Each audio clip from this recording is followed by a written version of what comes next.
Hello, this is Diana Krebs with Olive Well Podcasting, and I am here today with Jon Antonucci. I just want to tell you that I heard his story and my jaw literally dropped to the floor. And to this day, months later, I'm still in so much shock.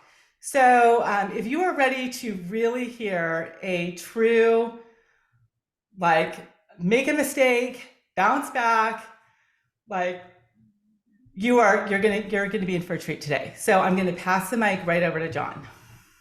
Well, thank you, Diana, and great job on the last name.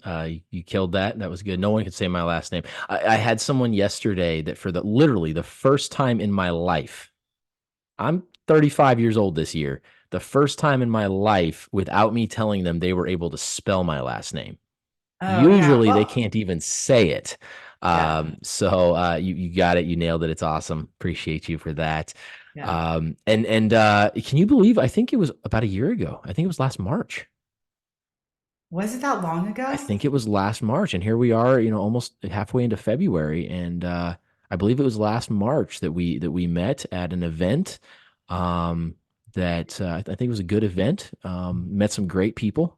Yeah. The people were probably better than the event, but yeah, I met some great people. You and your neighbor, Sabrina, I think is your neighbor, right? Yeah, yeah.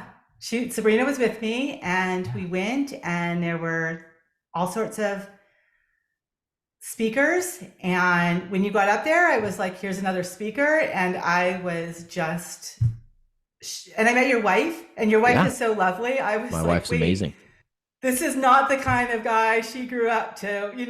I thought you were the kind of guy she would grow up to marry if you knew her. But then to hear your backstory, it's just jaw dropping. I Yeah. can't wait for you to tell people. It's great. Yeah. I mean, well, it's not great. It's not great, but it's got it's the redemption, like you said, kind of picking yourself up and continuing on.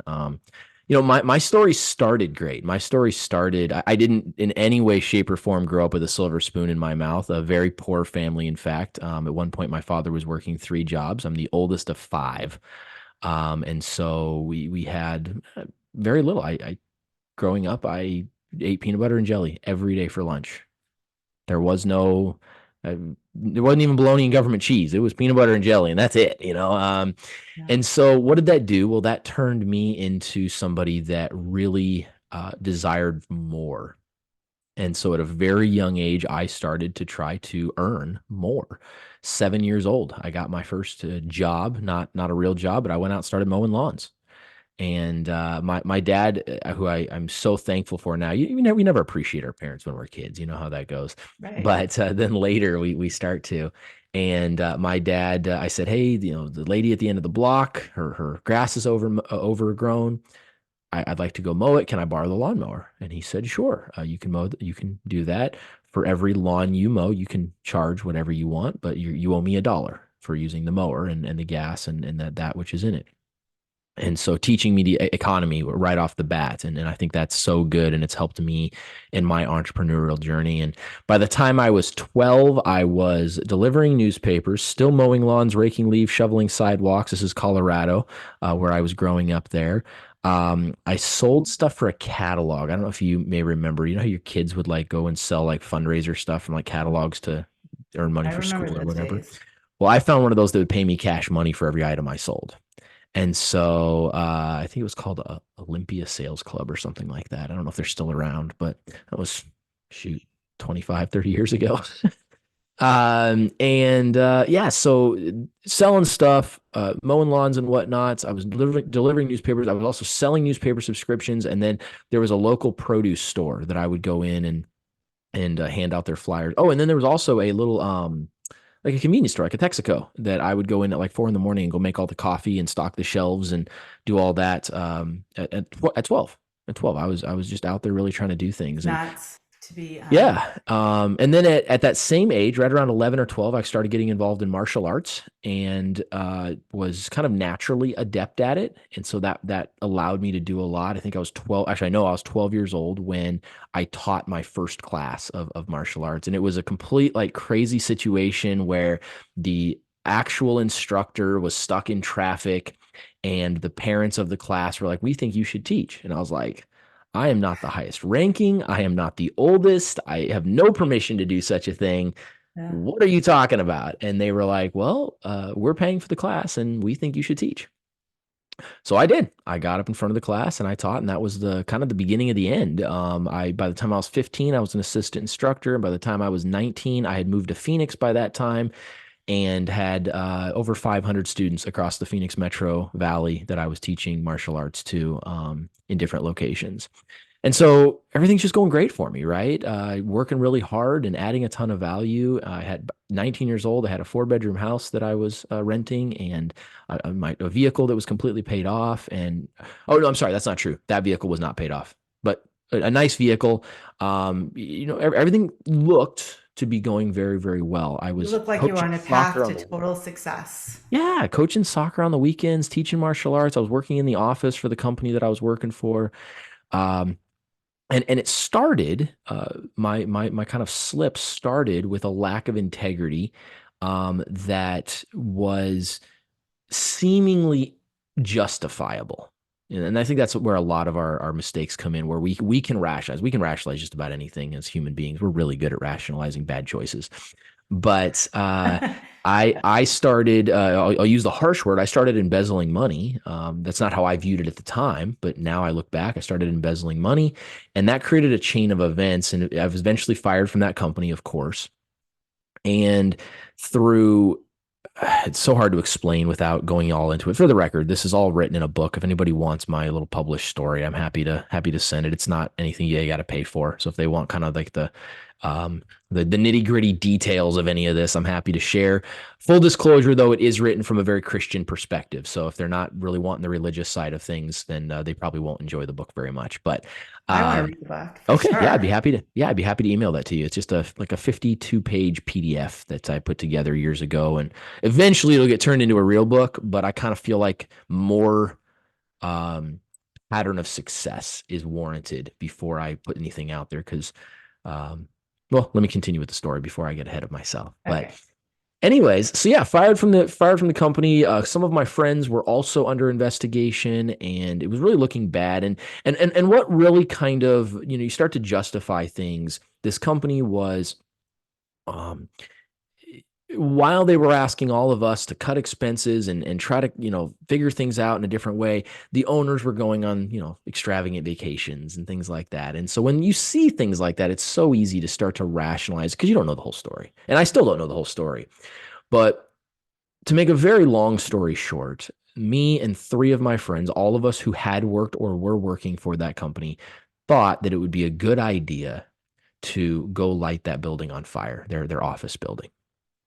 And to this day, people always, why? Like, what were you thinking? And it's been over 15 years now since that event, and I still don't know the answer. I still cannot say like, well, Diana, it's obvious because we thought this, this, and this. It's like it's still like, what was I thinking? The only thing I can think of from a personal perspective was I wanted to feel cool. I wanted to feel like a sense of belonging, and I even though I was a leader in the group, I was so insecure. I was so personally lacking my own identity that I lacked courage. I lacked integrity. I lacked the things that a good person and a leader really has. So even though I was in leadership, I Right. wasn't being a true leader. Isn't that And crazy when we're kids? That's how it is. When you think back to when you were 12, or I can't remember how old you when you said, the parents were like, you could teach this class. Like yeah, people already saw you as a leader. Like, why were you not seeing yourself as that? yeah. Well, and I think I did see myself as a leader. I just had a warped view of what leadership was. Because to Yeah, me it was an ego trip. It was I'm important. I get to tell people what to do. There wasn't really a heart to serve, and if there was, it was all a kind of a facade of I'm serving because it's me and I get to right. feel important. And when you're fired, that of course messes with your ego. Hmm. I don't think that I helped with the fire because I was fired, but it's hard to kind of wrangle some of those emotions and really figure Right. out those thought processes. Bottom line is the fire was started. It never should have. I think if any one of us had said, "Hey, I'm not doing this," I think the other three would have been like, "Okay, cool, let's go home." But none of us did, and I didn't, and so it took me a while. You mentioned a second ago that other people perceived me as a leader. It took me a long time to realize that whether I wanted it or not, my natural born leadership tendencies made me inherently more culpable. We've all heard the phrase, to whom much is given, much is required. Right. I really struggled with that for a long time. Why? Well, because the fire was started. I did not light the match. In fact, when the fire was physically lit, I was not even present. I had helped break into the building, and then I got scared, and I was running away when the match was lit.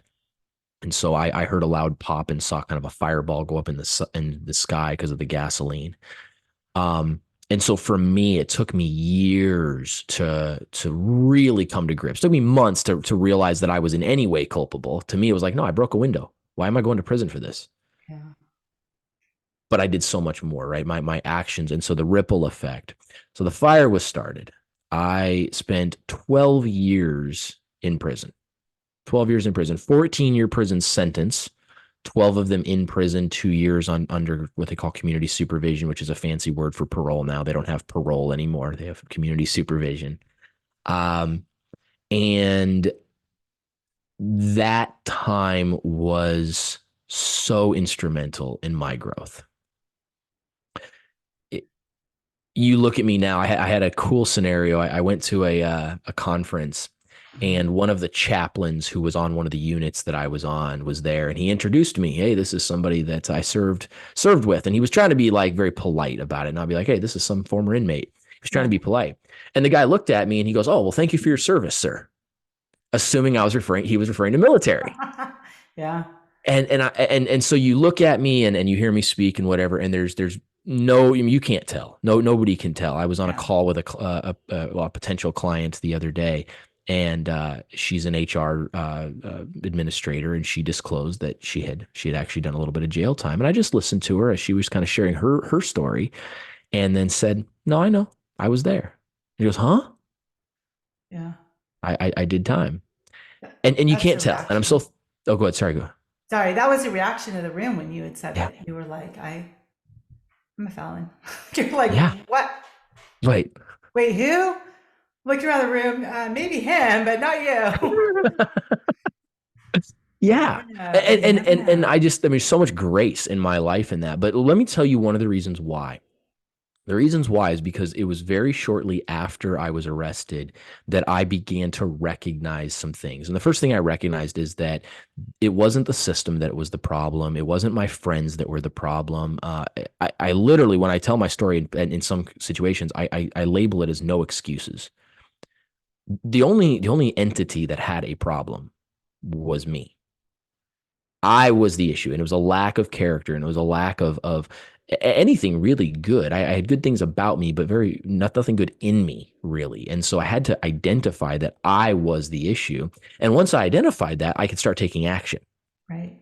I could start becoming the person I needed to be. And so during my 12 years of incarceration, I invested so much time and energy into both my own growth and the growth of others.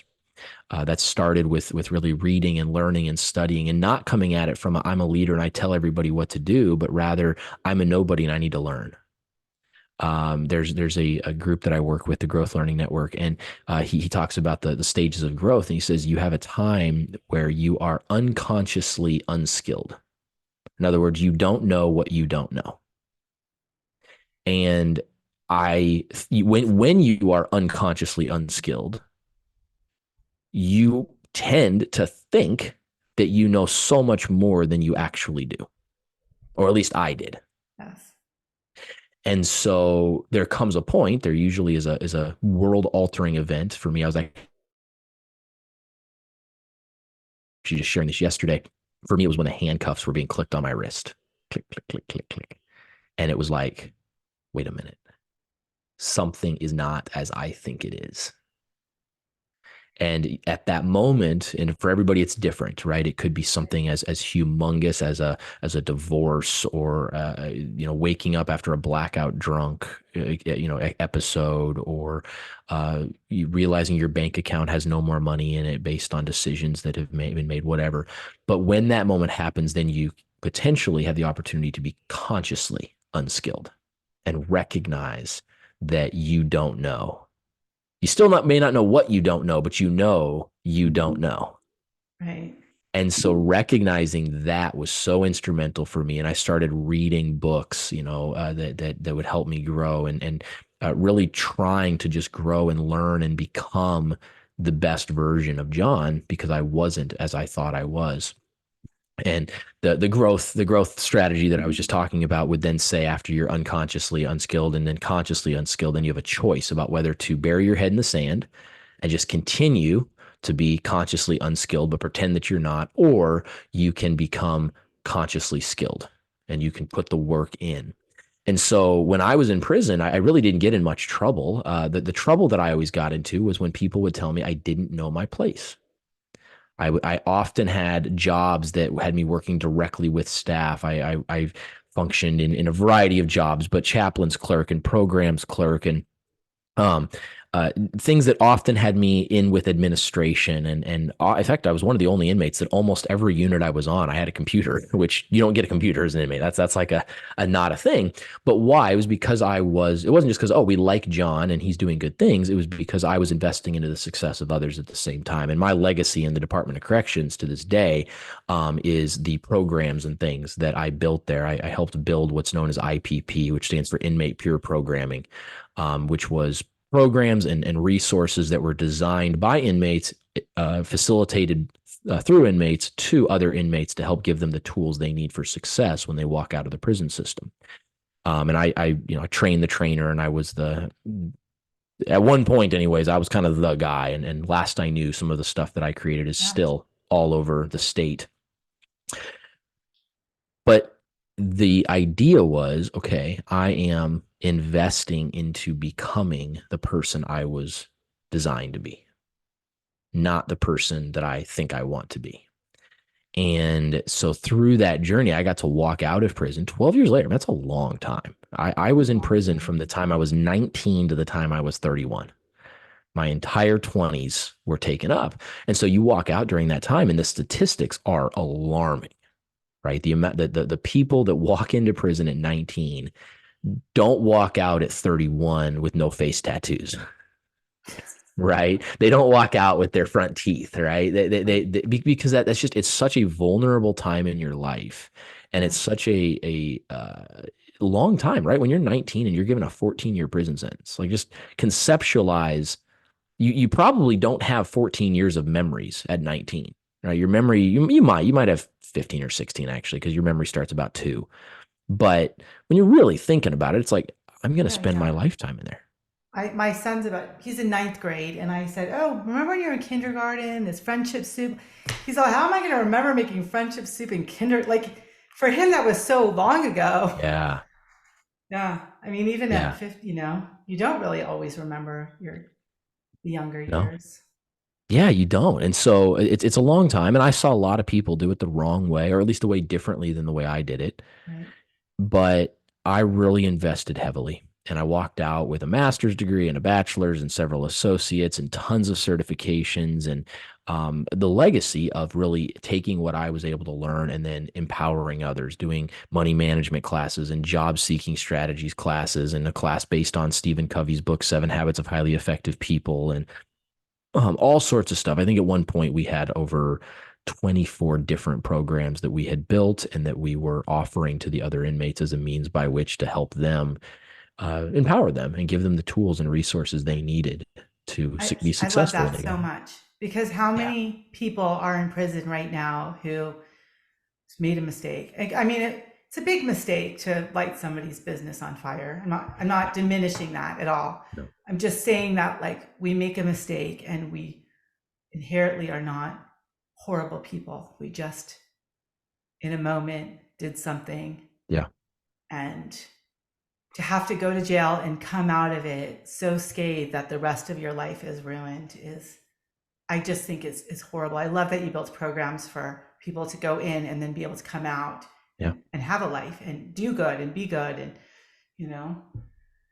Well, in the state of Arizona, I don't know what the numbers are right this moment, but for the most of the time that I was there was an average of 40,000 people just in the state of Arizona Department of Corrections. That does not include the jails. That does not include any of the county or transition programs. That's just in the state-run Department of Corrections. There was about 40,000. And so, yeah, there's a ton of people that are there, and a ton of people that some of which had actually had excuses, right? I met people where they were in prison, yes, but that's because they had done their first hit of methamphetamine with their mom at age 12. There were people, their whole family was involved, and they would get, hey, Uncle so and so, good to see, and that was the only time that they saw their family because the Yeah. rest of their family was there. I didn't have any of that. I had no excuses. And so not only did I need to redeem kind of my own choices, but I also felt a weight to try to live in a way that would kind of honor Josh's life. So Josh is my best friend. He's the one that physically lit the match, and he did not make it out of that building alive. And that is it's a touchy subject, not because I can't talk about it. I'm happy to have a discussion. It's a touchy subject because from a legal standpoint, I'm responsible for his murder. That is the charge that I face. When someone is committing a felony and someone dies, the charge in Arizona at least is actually, it's called felony murder, which is the same category as first degree murder.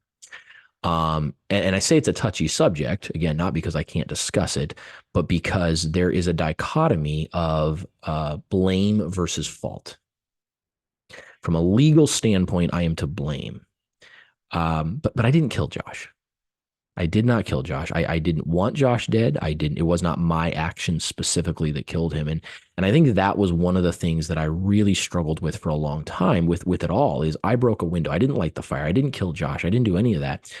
I came to recognize that in the big picture of the event, my natural leadership capacity created a level of responsibility that can't necessarily be articulated or quantified, Right. but is larger than someone who just participated.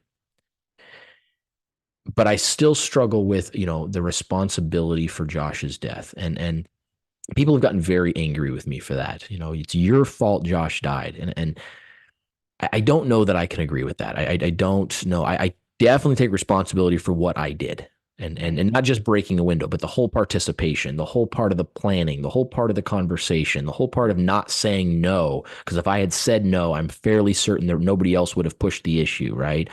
Right. I take full responsibility, and I'm not in any way, shape, or form trying to mitigate or mediate that.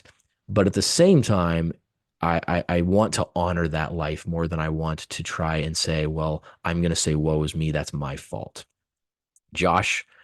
Josh's life ended that night. Josh died in that fire. And there's details. Again, if you want to read the story, I'd be happy to send that over to you. There's details in there that are fairly traumatic about how that all went down. And the media, if anybody decides to look it up, and I kind of hope they don't, because I don't want those results to come to the top of the search engines again, but people are going to do whatever.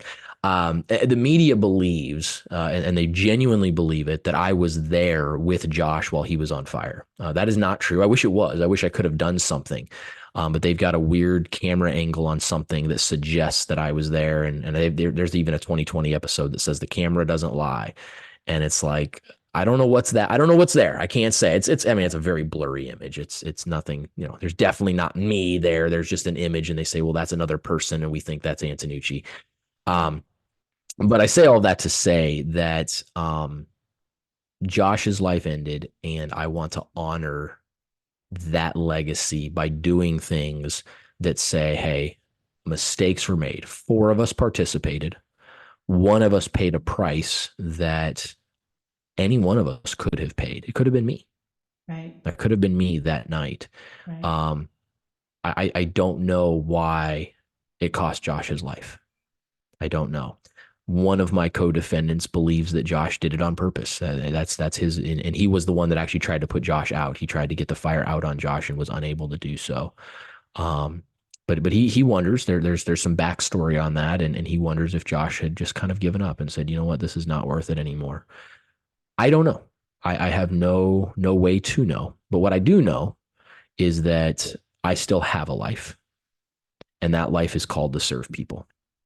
And so I was able to walk out of prison after serving not just my time, but serving those around me and trying to give them tools for success.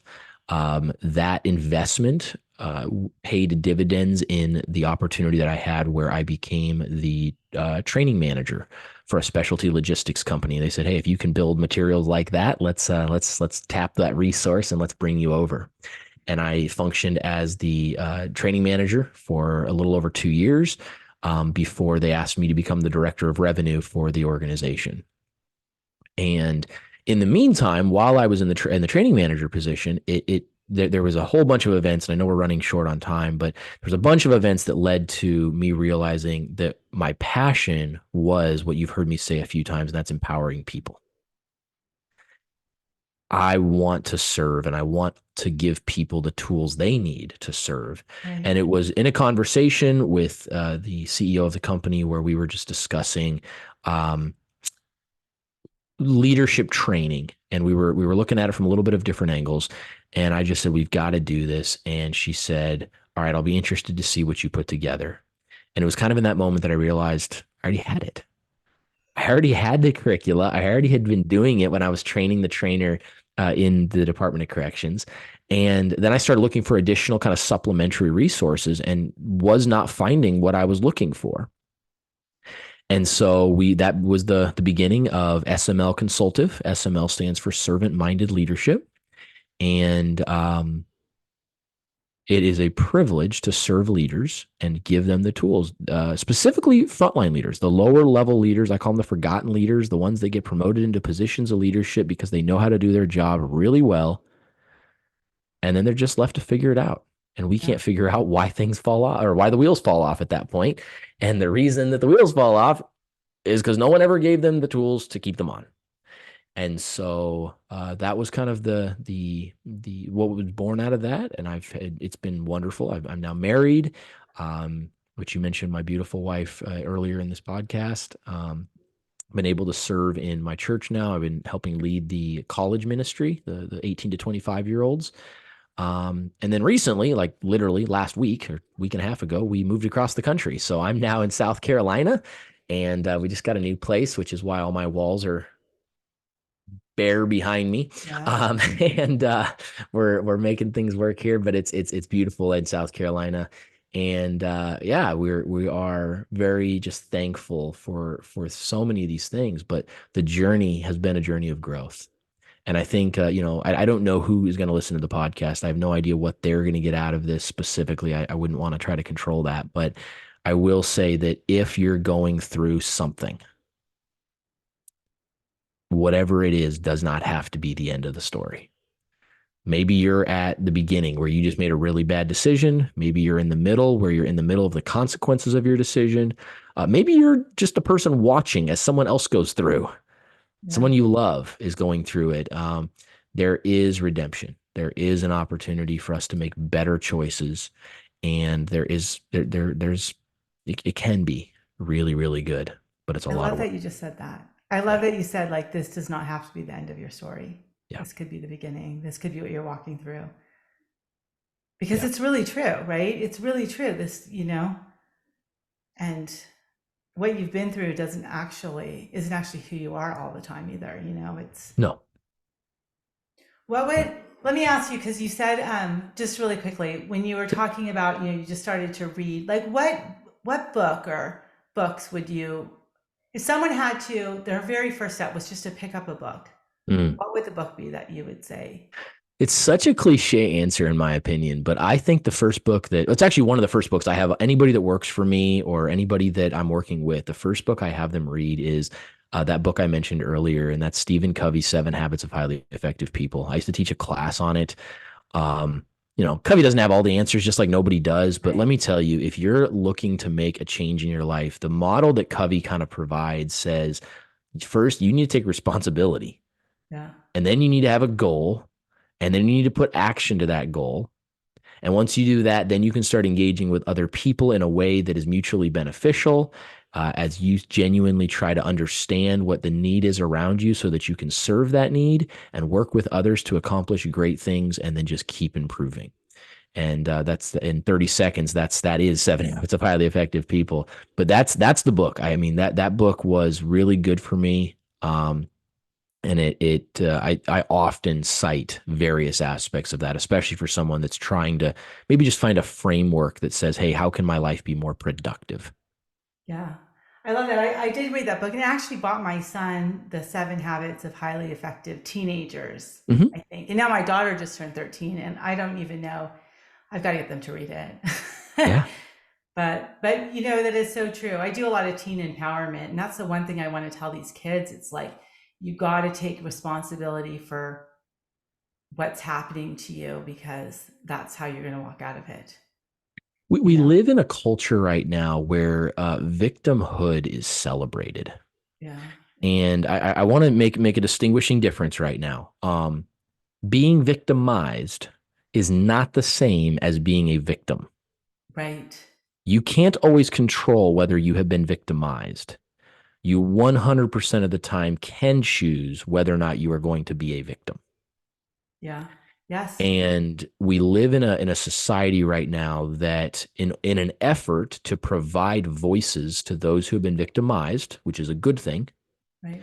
we have elevated victimhood, which without intending to gives away all of our power.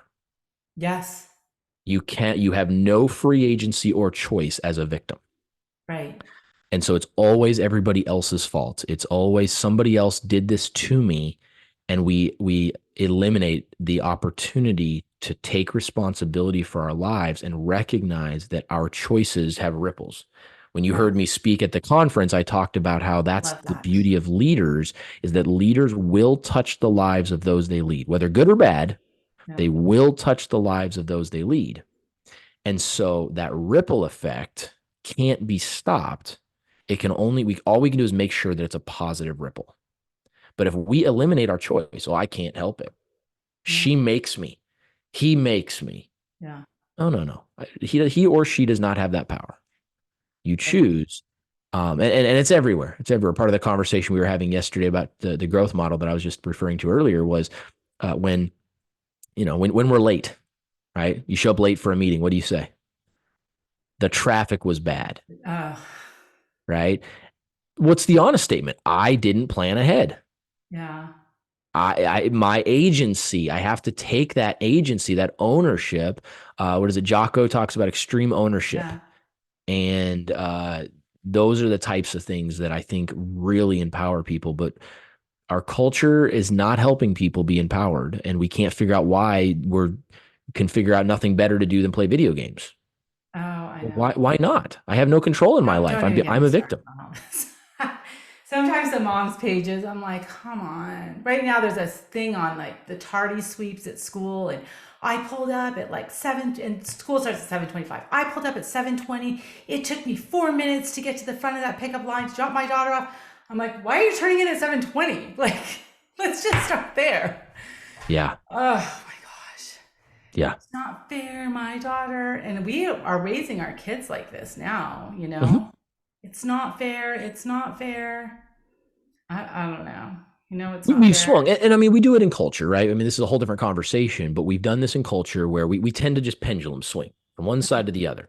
So we there were I don't know if, well, probably both of our childhood. Right. When we were growing up, if the teacher said Diana was misbehaving in school, oh, Diana was getting a whooping, right? The teacher Right. was believed. There was no questions about it, Right. right? And that turned into, unfortunately, some teachers, not most, certainly not all, Yeah. but some teachers abusing that power. And Right. now what do we have? We have people coming forward saying my teacher sexually molested me and my teacher beat me and whatever. And so what did we do? Well, now we've swung all the way to the other side, and Right. now no teacher is believable. And Right. if the teacher says Diana is acting up in class, now that teacher is going to get an earful from the parents because Diana would never act up in class. I don't care if she's a hooligan at the house. In class, she's a perfect angel, and don't you dare allege Right. otherwise. Yeah, you're right. And so it's we've swung way too far because we're trying to compensate instead of recognizing, no, the teacher is the authority in the room. Should Right. there be checks and balances? Of course there should. Should we be allowing teachers unchecked to do whatever they want to our children? No, of course not. But does that mean that the teacher is never right? I've got friends and family members that are teachers, and every one of them is like, I don't know if I'm going to continue. I don't know if I can. I'm not doing any good. I can't tell these kids what to do. I'm not allowed to enforce any sort of level of discipline. It's just I stand at the front of the room and they do whatever they Right. want, and I hope something might possibly sink in eventually. Right.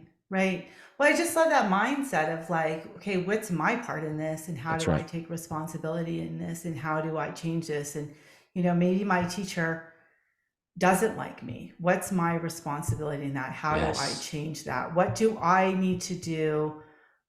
Even, and sometimes it's really hard. Some of these kids are very bullied, or people are really bullied at their job, or that they're really, but how can I walk out of it the other side? Like, what, you can't 100%. always control how people treat you, but you can control what you do with that, and how you let it Absolutely. affect you and how you grow from it. And why is your story like, why did you go to jail? Well, maybe that you just had to.